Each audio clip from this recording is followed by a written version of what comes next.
You know, we have this peculiar idea that spiritual awakening should make love easier.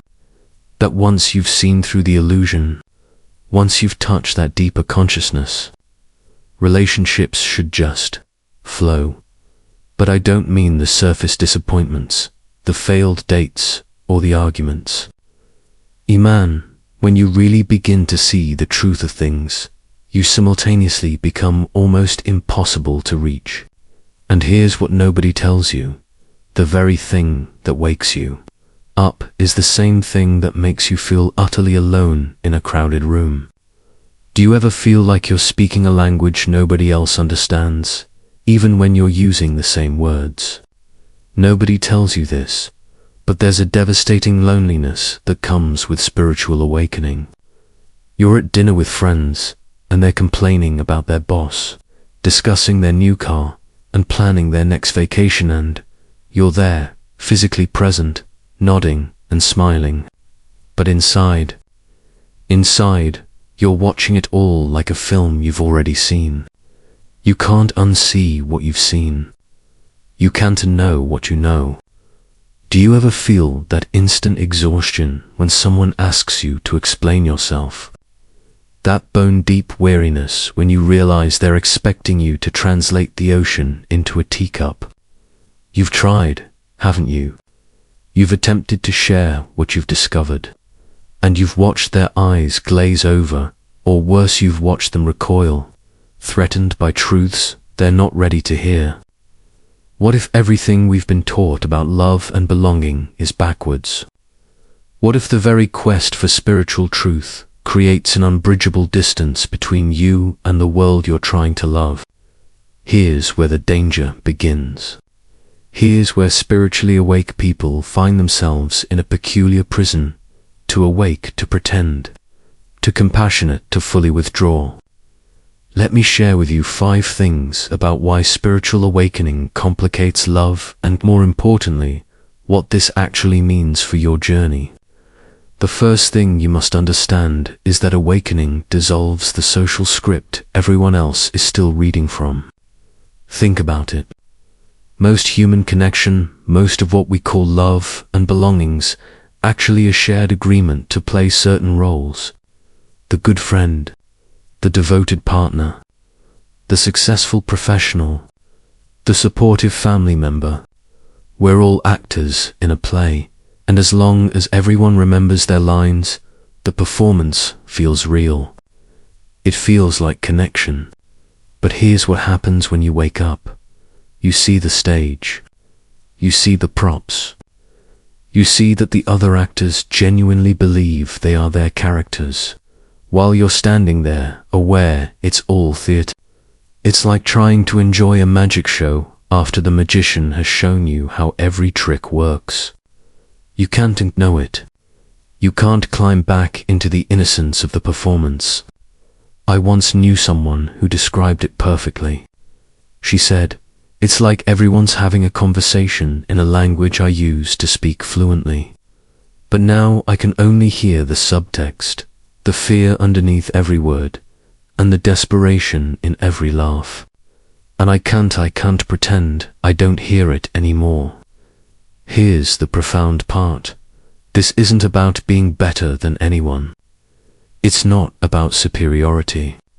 It's about frequency. You've tuned in to a different station, and suddenly the old programming sounds like static. And that's the secret most spiritual teachers won't tell. Your awakening doesn't make you more lovable or more connected. It often makes you incomprehensible to the people who knew you before. The second, even more important thing is that you've become allergic to inauthenticity. And most of what we call love is wrapped in layers of it. You know this already. You feel it in your body, don't you? That visceral recoil when someone performs affection, when they say, "I love you," but you can taste the obligation behind it, the fear of being alone, and the need to possess. Most people bond over shared illusions. They connect through complaining, through drama, and through the mutual agreement that life is hard and we're all victims of circumstance. They build relationships on the foundation of who they pretend to be, their best angles, their filtered selves, and their carefully curated personas. But you can't do that anymore. It feels like suffocation. It feels like a betrayal of everything you've come to understand. You'd rather be alone than fake, and that's not a character flaw, that's what happens when you've tasted real freedom. Think of it as a sensitivity that's been turned up to maximum volume. Where others might tolerate small talk and surface-level chit-chat, you experience it as almost physical pain. Not because you're judging them, but because you can feel the gulf between what's being said and what's actually true. You're living in a world of people desperate to connect, but terrified of being seen. And you've become someone who can only connect through genuine seeing. And this is where it gets dangerous. Because the world will tell you you're too much, too intense, too deep. The world will suggest you need to lighten up, to stop overthinking, and to just relax and enjoy the party. But here's what they're really saying. Please go back to sleep. Please stop making us uncomfortable with your consciousness. Please pretend with us. The third thing, which is perhaps the most insidious, is that spiritual awakening reveals love's ultimate paradox. You can only truly love what you're willing to lose. And you've seen through the game of possession. You've realized that every attempt to hold on to someone, to make them yours, to secure their love, is actually the death of love itself. It's trying to capture water in your fist. Most relationships are built on contracts, aren't they? Spoken or unspoken agreements. I'll love you if you meet these needs. I'll stay if you remain this person. I'll commit if you promise not to change or leave. It's all rooted in fear, the terror of abandonment, the dread of being alone with ourselves, and the panic that we might not be enough. But you've touched something that dissolves those contracts. You've experienced moments where you realized that you are already whole, already complete, already the universe experiencing itself. And suddenly, the neediness that drives most relationships falls transparent. Watch what happens in nature. A bird doesn't grasp at the branch. A flower doesn't cling to the bee. There's a giving, a receiving, and a natural flow that happens when possession isn't part of the equation. You've glimpsed this. You know what it feels like to love without needing, to appreciate without grasping, and to connect without conquering. And it makes you almost impossible to love in the conventional sense. Because when someone says, "I need you," you hear the cage door closing. When someone demands reassurance, promises, guarantees, you see the fear that's actually running the show. You're not being cold. You're being awake. And awakeness sees that real love can only exist in freedom, never in bondage.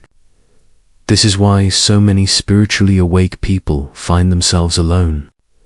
Not because they're incapable of love, but because they're incapable of the fear that most people mistake for love. Remember this point, because it's going to become crucial in a moment. And the fourth, the most critical of all, is that you've realized you cannot belong to a world you're no longer afraid of. Think about that for a moment. Really let it land. Most human belonging is based on shared fear. Fear of death, fear of rejection, fear of failure, fear of being wrong. Communities form around these fears. Religions organize around them. Entire societies are structured to manage collective anxiety. But spiritual awakening does something radical. It shows you that the thing you were most afraid of is actually an illusion. Death, a transition. Rejection, a redirection. Failure, feedback. You've seen that the self you were defending so fiercely is itself a kind of elaborate fiction. A story you've been telling yourself. And when that fear dissolves, even partially, you lose your passport to the normal world. You're no longer motivated by the same things. You don't care about impressing people. You're not chasing status or security in the same way. You're not interested in being right or winning arguments. The glue that holds most social structures together has lost its stickiness for you. It's like trying to pour the ocean into a teacup you simply cannot fit back into the small containers that used to hold you. The career that defines you, the relationship that completes you, the belief system that saves you. You've outgrown them, not because you're superior, but because you've seen they were always too small for what you actually are. Pause. I remember watching this happen to a friend. He'd been the life of the party, always organizing gatherings, always at the center of his friend group. Then something shifted in him. He went through what you might call a spiritual emergence, and within 6 months, he couldn't bear those gatherings anymore. Not because he didn't love those people, he did, but he couldn't participate in the shared anxiety anymore. The constant need for validation or the performance of having it all figured out. He became a ghost in his own life. The people who loved him thought he was depressed. They staged an intervention. They suggested therapy, medication, and lifestyle changes. But he wasn't depressed. He was awake. And awakeness often looks like dysfunction to a sleeping world. This is the part that changes everything, because what looks like your inability to fit in is actually your graduation from needing to. Now, the fifth thing, and perhaps the most liberating once you understand it. Spiritually awake people struggle with love, because they're remembering a kind of love that doesn't exist in the marketplace anymore. You're homesick for something the modern world has forgotten entirely. There's an ancient understanding, you can find it in mystical traditions, across every culture of love as recognition rather than acquisition. Not, I love you because you complete, but I love you because I see myself in you. I see the same consciousness looking out through different eyes. It's love as witnessing, as celebration, as the universe delighting in its own reflection. But we live in a world that's commodified everything, including love. Swipe right. Make yourself marketable. Optimize your profile. Present your best features. It's love ASA, transaction. Love ASAN, achievement. Love as a problem to be solved with the right strategy. And you can't participate in that marketplace without feeling like you're betraying your soul. Do you see what's happening? You're not failing at love. You're refusing to participate in a counterfeit version of it. Your loneliness isn't a sign that something's wrong with you. It's a sign that you're being called to something deeper, something truer, something that most people have given up on or never even knew existed. Think of it as a garden that requires constant weeding. You've become very good at identifying what isn't real love. You can spot manipulation, neediness, projection, and fantasy, all the things that parade around wearing love's costume. And yes, this makes you lonely.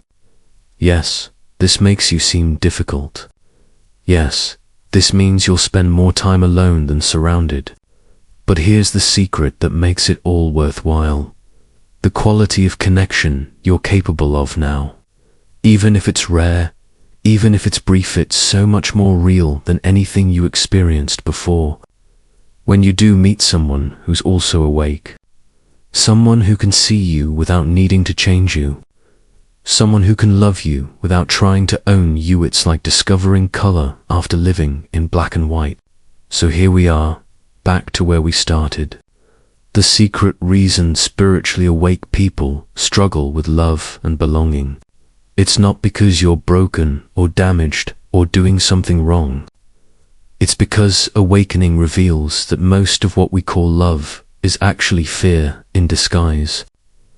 Most of what we call belonging is actually conformity. Most of what we call connection is actually collusion in shared illusions. All of these things connect because they're pointing to the same truth. You cannot go backwards.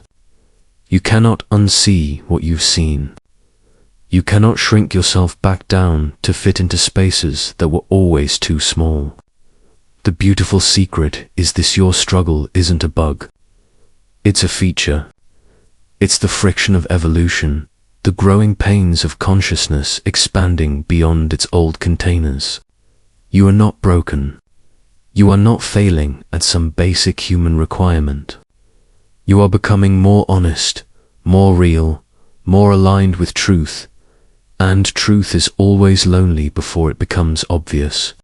Every mystic, every awakened being, and every person who's touched something deeper has walked this same path. The desert before the oasis, the dark night before the dawn, the loneliness that precedes genuine connection. What they call antisocial is actually discernment. What they call too sensitive is actually accurate perception. What they call your struggle with love is actually your refusal to settle for anything less than the real thing. And that's not a flaw. That's integrity. The next time you find yourself feeling that familiar ache, that sense of not quite belonging anywhere, that exhaustion from trying to translate yourself into a language others can understand, remember what we've explored today. You're not alone in this.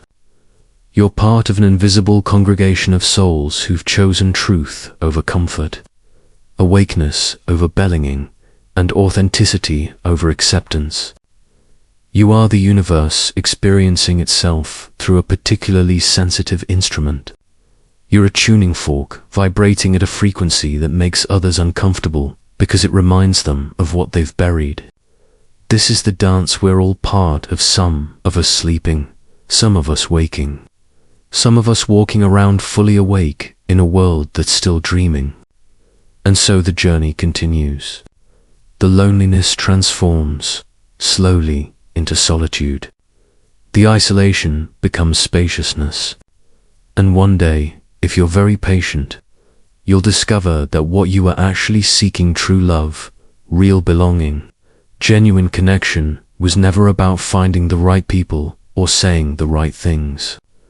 It was about becoming so authentically yourself that your very existence becomes an invitation for others to do the same.